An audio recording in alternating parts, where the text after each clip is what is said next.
adunay nagbahad sa sakit nga coronavirus disease kon COVID-19 sa nasod aktibo gihapon ang sangguniang kabataan sa Misamis Oriental nga makabuhat og aktibidades nga dili makaapekto sa gipahamtang nga general community quarantine sa lalawigan. Inay makahatag og kalingawan samtang sila naka-home quarantine.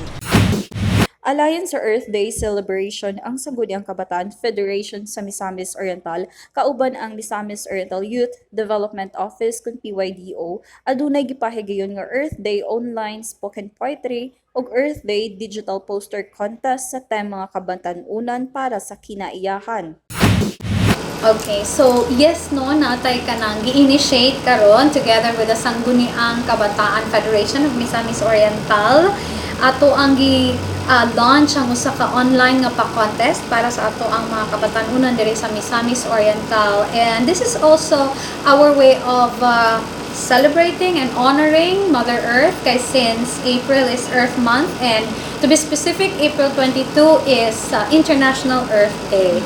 So ang atong gihimo nagabuhat ta og online pa-contest. Duha siya categories actually. Ang isa is ang online spoken word poetry o ang online or digital poster.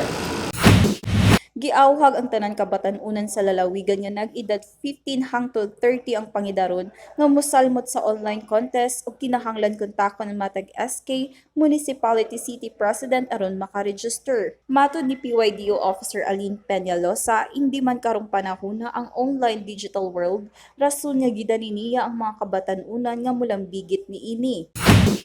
So si Governor Bambi Emanog ang Sangguniang Kabataan Federation of Misamis Oriental together with the Provincial Youth Development Office of Misamis Oriental would like to invite kamong tanan nga mga Misamisnon youth to go and visit our official Facebook page, ang Miss Or Youth Development Office. Aron dito, ma-update kamo sa daghan nga mga kalihukan nga atong gina-initiate para kamong tanan nga mga kabatan-unan mag-engage o very creatively sa ato ang mga online pa-contests karon. Once again, mo visit and mo like and react heart sa inyong mga favorite entries. Ang mga tanan ka na mga kaigsuunan and kabatan-unan sa Misamis Oriental. Ang maong contest nagsugod og pagpangdawat niadtong April 18, 2020 ug aduna nay 22 entries sa online spoken contest samtang 13 sa online poster making. Hain adunay giprepara nga premyo alang sa mga mananaog. Ang ikatulong mananaog makadawat sa 1,000 pesos samtang ang ikaduha 2,000 pesos ug ang una makaangkon sa 3,000 pesos karong umalabot nga April 30, 2020. Si Gobernador Bambi Imano padayon nga nagsuporta sa mga kabatan-unan bisan pa man tuod ning panahon sa COVID. Gani ang halamdong gobernador maoy miawhag kanila nga mangitag pamaagi aron makasalmot ang mga kabatan-unan sa labing maayo ug mabunggahong aktibidad nga dili kinahanglan mogawas ning panahon sa COVID.